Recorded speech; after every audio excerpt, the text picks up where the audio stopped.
Hello everyone, it's Dr. Sam. I'd like to welcome you to my EyeClarity Podcast. This is a show that offers cutting-edge information on how to improve your vision and overall wellness through holistic methods.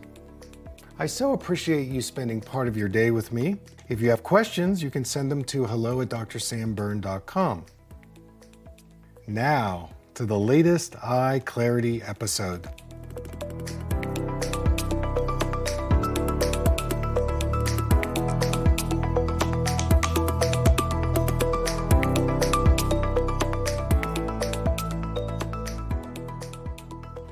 So I want to start off the show and I want to take a question from an active patient of mine.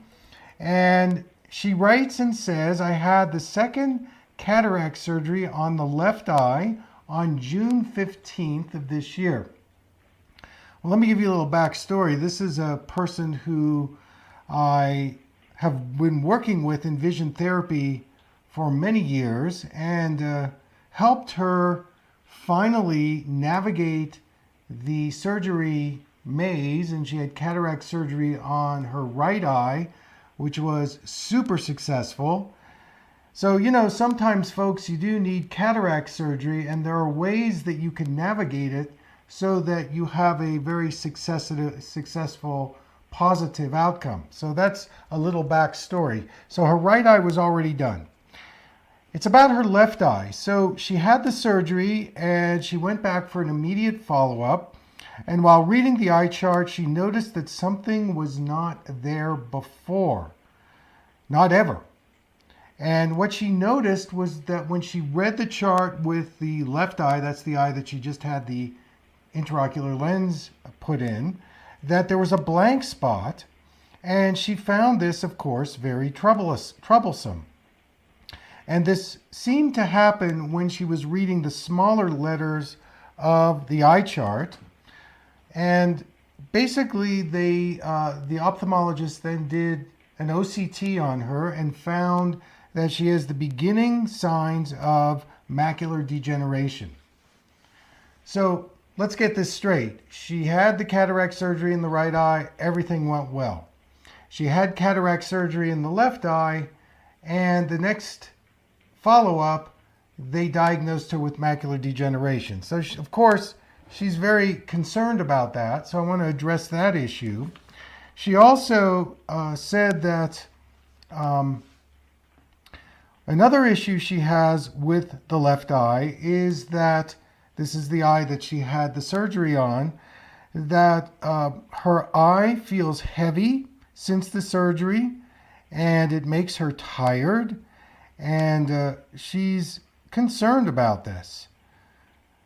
Now, the third issue that she has from the cataract surgery is that in the far corner of the left eye, sometimes she sees a little bit of a kind of a shimmer, and the ophthalmologist said, well, your brain will just override that.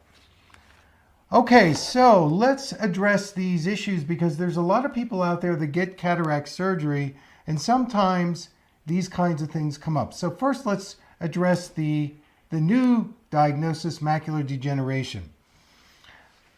There's a trend that happens when people get cataract surgery because when they get cataract surgery, usually it's because their vision is very foggy or blurry, and so they're not able to pick up detail as well as, when their eyes were clear. So when you put the intraocular lens in, of course, it accents or spotlights that very acute detail that you weren't aware of for probably a good period of time. So it is ripe to then see, oh yes, I'm now developing macular degeneration. Well, I don't think you're just developing it. I think it's something that very slowly begins to creep up on us. And when you get cataract surgery and they put in the clear lens, a lot of times this is when you first notice or discover the macular degeneration, and it's been there for a while. Now, there's the less serious type of macular degeneration called dry macular degeneration, and there is the more serious kind of macular degeneration, which is called wet macular degeneration. In this case, it sounds like that my patient is suffering from some very early stages of dry macular degeneration. So if you have to get the news, it's actually good news, because there's so many things that you can do from a proactive perspective to improve the macular health. So let's run through the list. Number one, you need to really boost your carotenoids. The three that I recommend are lutein, and you want to do about 16 milligrams a day, 6 milligrams a day of zeaxanthin, that's the second carotenoid. These are plant-based. And then the third one is astaxanthin, which is a marine carotenoid, although you can get it in a microalgae form, and you want to do about 12 milligrams a day. You should be taking that amount every day. Now, you can get this through your foods very easily in a plant-based diet, except, of course, for the astaxanthin. Think red, orange, yellow, green vegetables. These are really important for your macular health. The lutein is more on the green vegetable side. The zeaxanthin is more on the red, orange vegetable side. So that's a given. The next thing that you want to do is get yourself a good pair of blue blocking filters. Now, my patient is well educated, so she has a pair of my blue blockers, so she's got that covered. And by the way, when you've had cataract surgery, you want to ask your surgeon, is there both UV protection in the new lens that he or she is inserting, and is there a blue blocking filter? A lot of times in question one, the answer is yes. The UV protection is pretty standard, but number two, the blue blocking filter, not so much. So you have to make sure they're going to put the blue blocker in the intraocular lens. Okay, next I would add some other nutrients that I think are really crucial for eye health. Liposomal Glutathione, this is the master antioxidant. You can actually get that in a sublingual spray. You can contact me if you need a source. Make sure you're getting vitamin A. Make sure you're getting taurine, bilberry, your trace minerals like magnesium, chromium, selenium. Selenium works really well with glutathione. It actually helps in the production of glutathione. So you want to make sure you're getting a lot of really high concentration eye nutrients. So now we're talking about the berry family. I think that, in season, blueberries, raspberries, those would be something that I would also add. Curcumin and saffron have been shown to be very helpful for macular health. I did a video blog not too long ago on the research on saffron. It's a spice that you can either cook with, or you can get it sometimes in an essential oil. I would get it in some kind of a spice where you can cook with it, because it is very expensive. You can take that daily. Curcumin, which is in the Indian spice turmeric, is also super great.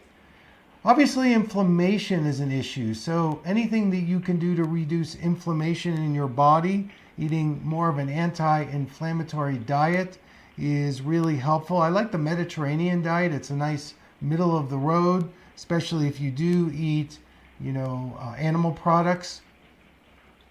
Resveratrol is another really high potency antioxidant that you could take. And omega-3 fish oil. Studies show that the DHA in omega-3 is super important for eye health, brain health, neurological health, heart health. It's very anti-inflammatory. And my eye exercises. I think the eye exercises that help you use your two eyes together. Now, this patient has got a whole encyclopedia of eye exercises that I've given her. So I would do things like the eye dialogue. I would do the yin-yang peripheral vision exercise. I would do the Brock string. I would do the magic eye 3D picture. And I would spend 15 to 20 minutes every day exercising your eyes. You know, when we have any surgery, there's always a physical therapist right there to help you integrate the surgery. But in eye surgery, there's never any talk about surgery, physical therapy. So what you have to do, dear, is you have to do your own eye physical therapy. And if you do that, you're going to start engaging both eyes together. You know, you haven't been using the right eye for a long time. Now you're engaging both eyes together and really establish that peripheral vision in the 3D experience. So those would be some things I would do there. Now, in terms of the heaviness, my suggestion would be to do both the 5% and the 15% MSM 4 to 6 times a day, and I would do the eye massage on the eyelids. I think that there's probably some residual inflammation going on, so the MSM would be great, both 5 and 15%. You mentioned that you use the homeopathic drops. You can use those in between. And then in the evening, you got a couple of choices. I would get some organic hexane-free castor oil and do a massage on the eyelids. I would also consider maybe getting some eye bright tea, brewing it up, let it cool down, and you can strain the tea into a mason jar, put it in the refrigerator, and you can use it as a lovely compress, at least in the evening. I probably would do morning and evening until that heaviness goes away. Another great herbal tea that I use is a combination of chamomile and fennel, putting those together. And again, brewing it up, letting it cool down, straining it into a mason jar, putting it in the refrigerator, and then you can use it for say 3 or 4 days. Get a nice soft cloth and place it over your eyes for a few minutes. That can also take the heaviness away and really help you. So that's my prescription for you. I would work with it for 3 months and then send me an email. And you've helped so many people by sending me this question. I want to thank you so much, and I wish you the best of luck. All right, so we've got a lot of people here on Facebook tonight. I want to thank you all for joining me. We're going to go to about 6:30 Mountain Time. So if you've got any questions, feel free to email me on Facebook or Instagram. And we're going to take a question on TikTok. Hey, those of you that want to follow me on TikTok, I am putting out some really great videos on different conditions like mold in the eyes. You know, we can actually, if we get exposed to mold, it can affect our eye health. We can get things like floaters and other retinal inflammatory diseases. It's pretty brutal. Also doing some videos on TikTok about the value of the sun, getting sun gazing every day. And we need about 30 minutes of natural sunlight every day.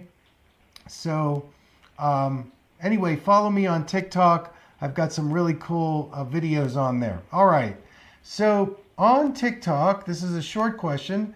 This is from a gentleman who's got myopia, nearsightedness, and he wants to know if he can get a reduced prescription and how that might help him. So the answer to the question is, go to your eye doctor, ask him or her for a prescription for your computer distance. You don't even have to tell him it's reduced, because he's going to give you a reduced prescription. You need less nearsighted prescription on the computer than you do for distance.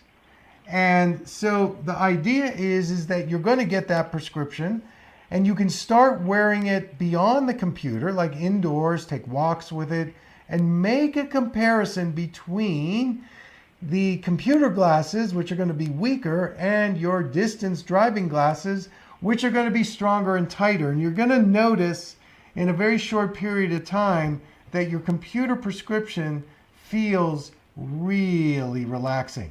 And if you start wearing that for a couple months, eventually it's going to become your distance glasses. So that's a great way for you to enter the realm of reducing your prescription without having to get into some confrontation, because I know some of my colleagues are not really hip on reduced prescriptions, even though it works really, really well.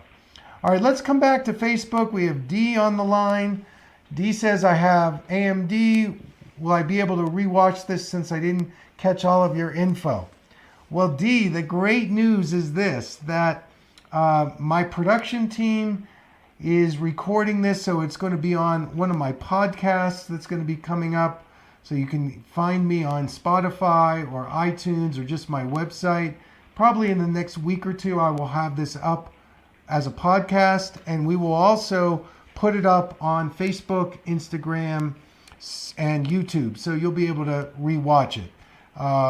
And if you can't find it, just send us an email at hello@drsamburn.com, and we'll be happy to send you the link. All right, let's take a question about glaucoma. This is a lady who is suffering from open-angle glaucoma, and she is taking an eye drop called latanoprost. It's a pretty common eye drop for glaucoma. Unfortunately, she's getting a lot of redness and blurriness, irritation, and she wants to know what are some alternative things that we can do to reverse glaucoma. Well, the first thing to know is that glaucoma is a disease of circulation. There's a impediment in your circulation system, and some of the research studies that I have found actually say that glaucoma can start in the brain. Isn't that interesting? Now, we know the eyes originate from the brain, and there's a very intimate relationship between the eyes and the brain. But if we have a circulation problem in the brain, sometimes this can translate into glaucoma in the eye. Now, with open-angle glaucoma, this is the most common type, and there are two things that can happen. One is that we're not producing enough aqueous fluid in the eye. The second is that we're producing enough fluid, but there's some impediments in the meshwork, trabecular meshwork in the eye, internal part of the eye, and this causes an increase in the eye pressure, which begins to damage the optic nerve. So when you have glaucoma, you need to think optic nerve. Your optic nerve needs protection because it is going to get damaged over time if you're not able to improve your eye circulation.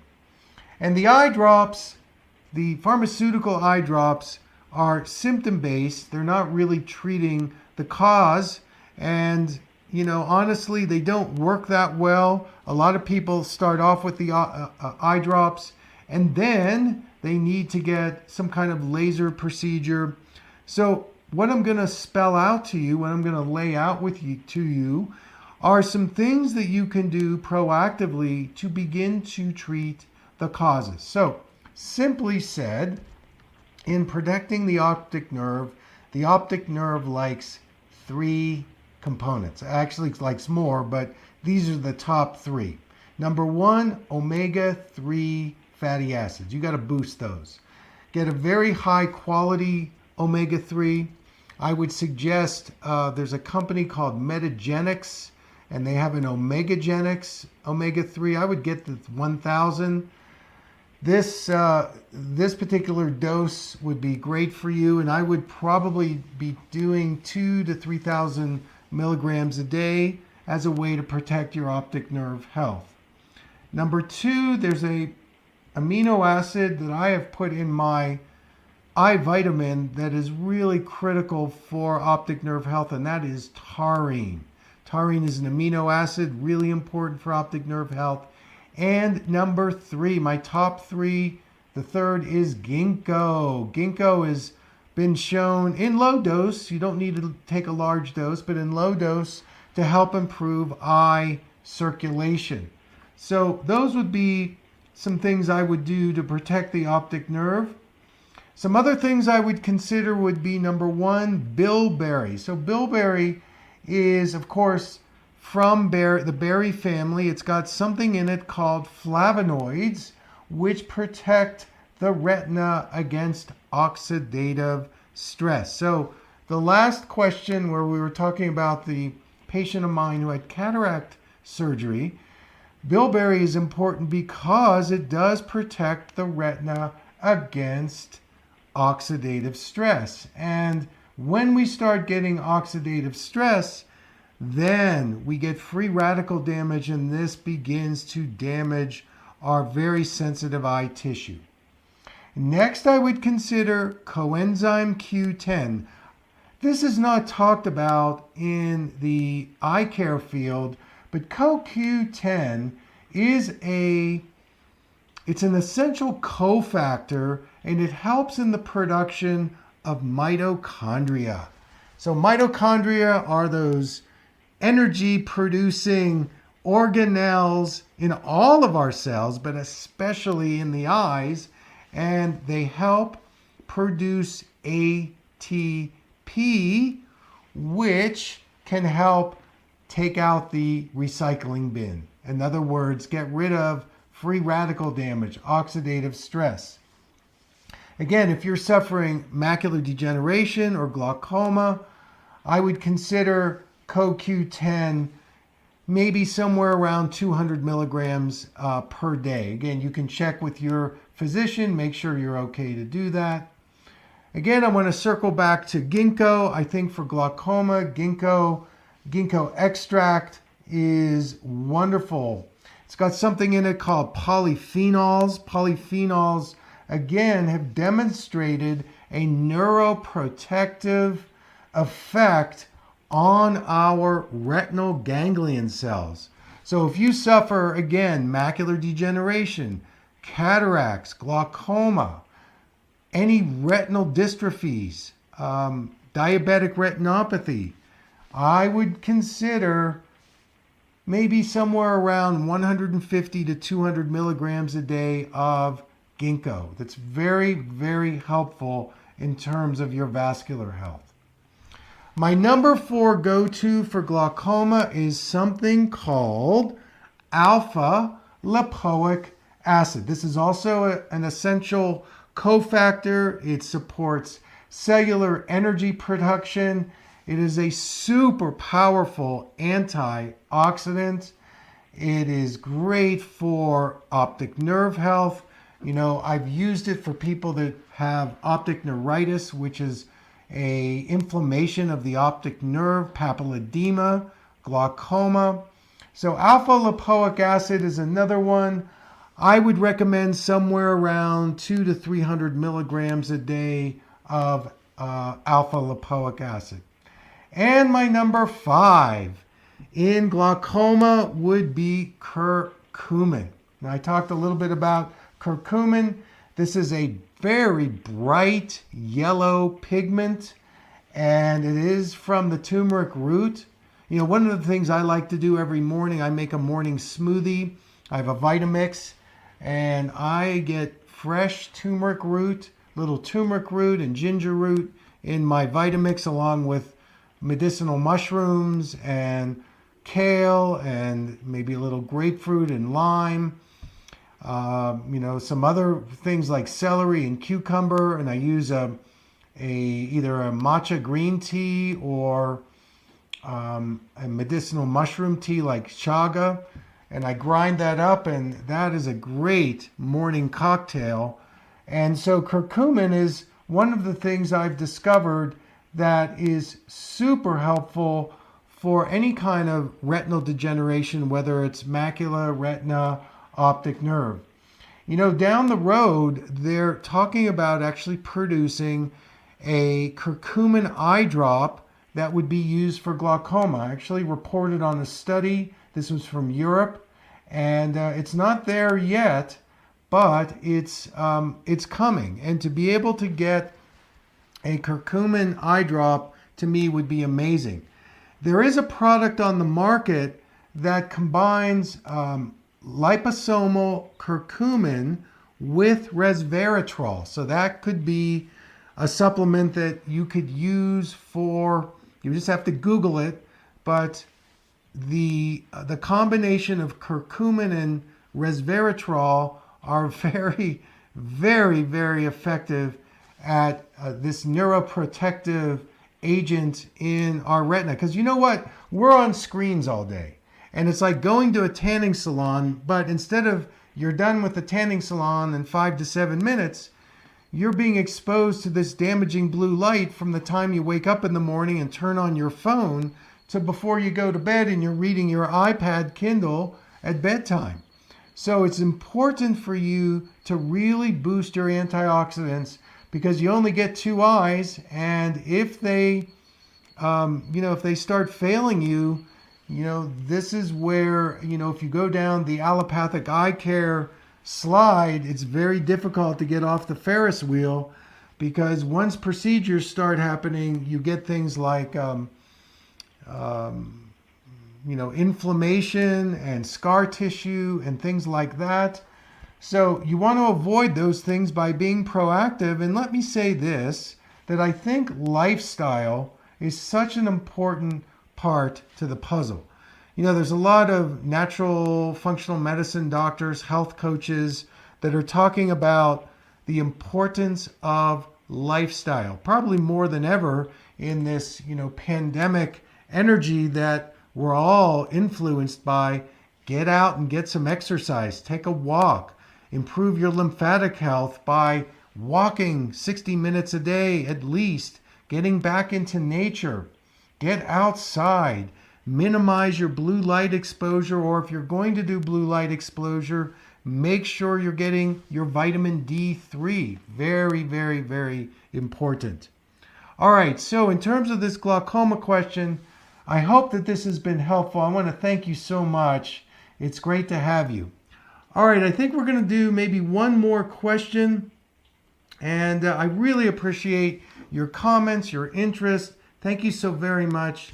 Okay, this is Lisa. I'm having floaters that look like looking through water droplets. I've just lost 29 pounds. Is there a connection? Lisa, I just did a video blog on fasting and eyes. And in that particular video blog, in my research, I found that people that go through a fasting process, or they're in some, either a ketogenic diet, or they're just in a process of losing weight, they can go through a period where their eyesight gets blurry.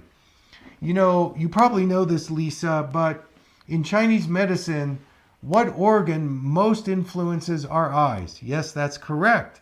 The liver.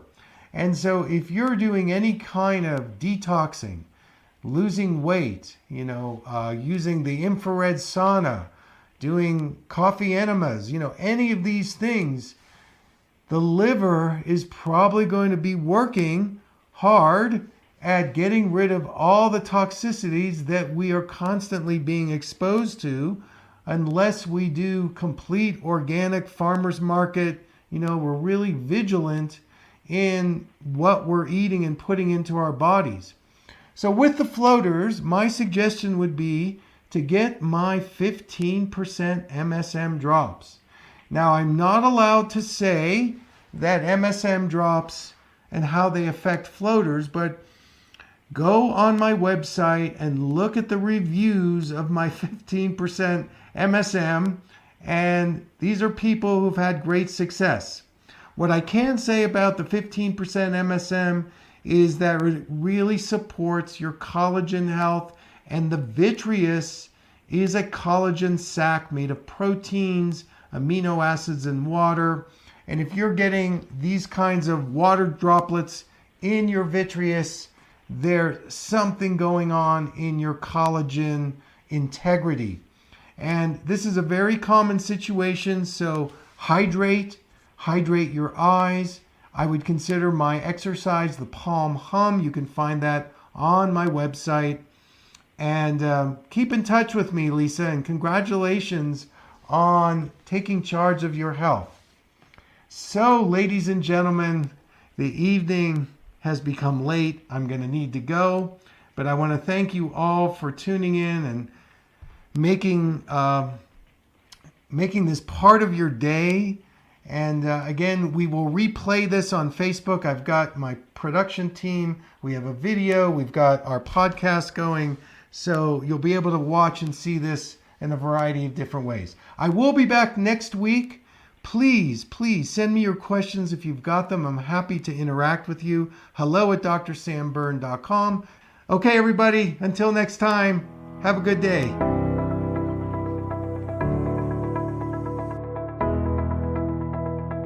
Thank you for listening. I hope you learned something from the EyeClarity Podcast show today.